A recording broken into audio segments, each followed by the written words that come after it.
Hello and welcome. I want to talk in this video regarding male isolation. So men are socialized to exist in a state of constant deprivation.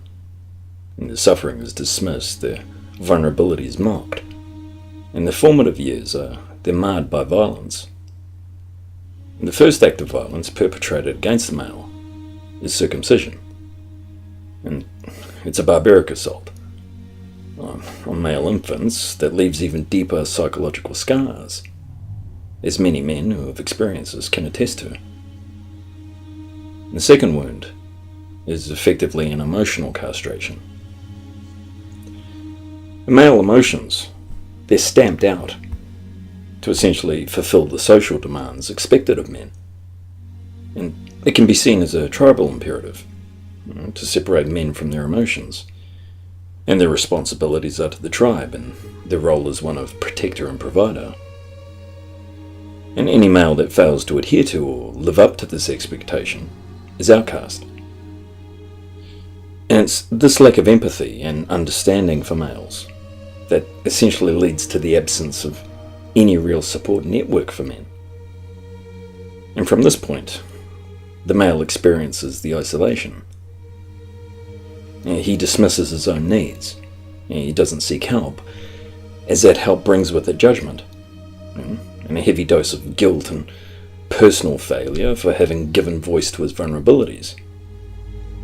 And this repressed pain is then expressed in a number of damaging and often lethal ways.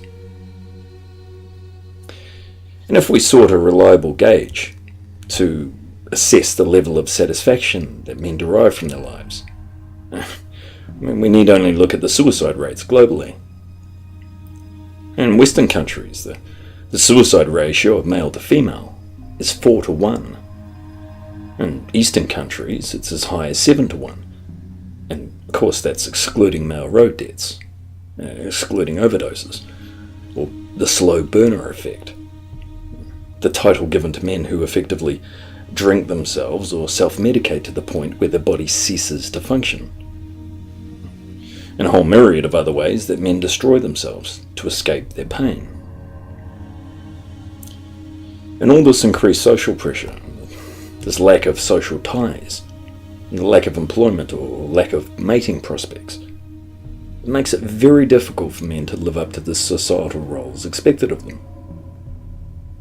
Now, looking at the bigger picture, with declining birth rates, declining marriage rates, the growing unemployment, and the economy that's on the downturn, we're looking at a society that can only leave more and more people disconnected and isolated. And the old excuse that men kill themselves because they don't seek help, it's redundant. And this loss of community, it can't be resolved through therapy. This is a much broader issue. And men who exhibit vulnerability, they're viewed with disdain, they're viewed with open contempt. So being isolated can often be the safer option for a man. And this anger and frustration that men feel, it's due to men having no other frame of reference. And most men, they never experience true autonomy over their lives. The majority, they go from the coddling arms of their mother to a wife, or from relationship to relationship, without ever truly experiencing independence. And developmentally, they suffer too. And it's very sad to see a man who divorces or breaks up with a woman. You see how poorly they cope, as this woman was, unfortunately, their only friend. They were his world. And men, they're shamed into marriage by playing on this fear of you'll die alone. And by the shaming language, stating that a man who doesn't marry is immature. And this is just gender role reversal. It's to get men to conform to a feminist ideal that benefits women only. A woman gets a beta provider at the age of 30 after she's had her fun. A guy literally so brainwashed He believes he's manning up and ducking a bullet if he commits to a woman like this. These men, they lack insight. They lack insight into how society perceives them. And also they lack insight into the female mindset, so they keep falling into the same trap. Hence why the suicide rate for married men is so high.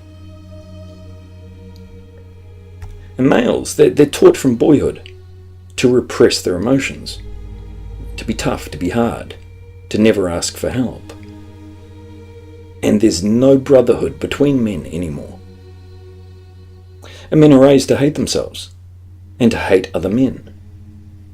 And society hammers these messages into young males. Men, they have no support networks or male role models. And like I say, most men find they can only confide in women. And even then, it's in a very condensed, very limited way, where a female's interests and expectations are given precedence. But the advancement of society, it was due to male cooperation, and due to a mutual respect between men. Fathers and male role models were integral in the raising of men to become productive members of society. And fathers, they were revered, they were respected. And children benefited from the active role that fathers played in their lives. Modern society, it's ripped men away from the family unit. And mothers they're deemed as the only true nurturers of children now. Despite the fact that this epidemic of single motherhood has wreaked havoc on society, evidenced by all the social ills we see today. In society, it views depression as a female condition. And men don't receive a diagnosis of depression unless female symptoms are evident. So it's no mystery why the vast majority of severely depressed men go undiagnosed and are turned away, or told in a not so subtle fashion to bite the bullet and man up. And of course, male and female behaviour and psychology, they're different. Women reach out, men withdraw, men act out. And acting out, it has a negative connotation to it, but in terms of behaviour, men hide their depression by engaging in activities that will preoccupy or distract them, in the hopes of numbing their pain. But again, in terms of treatment, the message is loud and clear that if men want help, they should be more like women. It's the equivalent of telling someone that if they want help, they should first change their skin colour.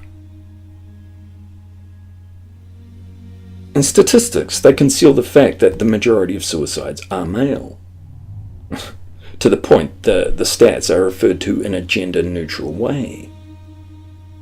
And the resources, they are not there for men. It's the same story with male victims of domestic violence, or fathers who are ripped away from their children. Society doesn't care, and they're far more comfortable just in passing the buck.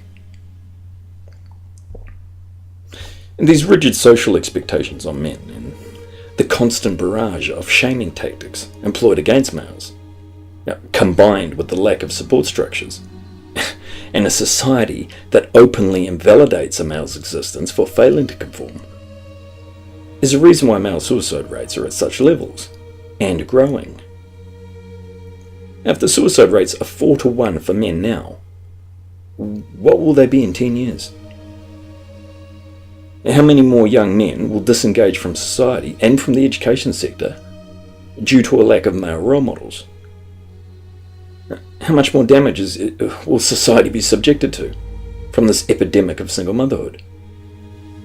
How many more crimes, teen pregnancies, suicides, dropouts, murderers, rapists are we going to see emerging from this wreckage?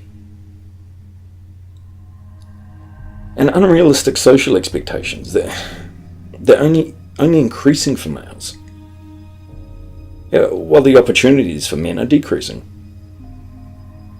And there's no shame for a female to live her life dependent on a male. while a man has to stay a slave to the machine or face social exclusion. Of course, ironically, it's men who are the majority taxpayers, who are actually funding women's social inclusion and female-friendly support structures and privileges over men. And yes, youth suicide.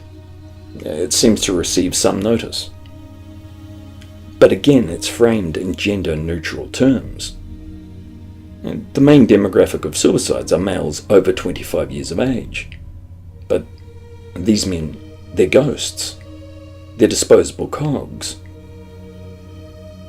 And right across the board, men suffer higher rates of injury, illness, death. Yet healthcare funding for males is minimal compared to the expenditure for females. And we're not simply talking money here. We're talking service and resource provision. And again, this delivery, or lack thereof, is coming from a female perspective. So essentially, this model is completely inadequate in identifying and addressing the health needs of males. Even health promotion messages for males, media messages, they're very poorly thought out and either miss the point completely or are just plain demeaning to men. And in terms of helping men first need to be able to acknowledge their vulnerability. Because once a man owns that, he can address his fear and his lack of connection. And that's when a man truly feels the confidence to create change in his life. By accepting his vulnerability, he grows in strength and in self-acceptance. His confidence increases, and so does his capacity for introspection. And if at this point he shakes off the shackles of societal expectation, this quite literally can be his second birth, where he effectively reassesses his life and lives by his own terms. And that, to me, that's a definition of masculinity. Anyways, that's all I wanted to touch on today, but thank you for your time, and Happy New Year.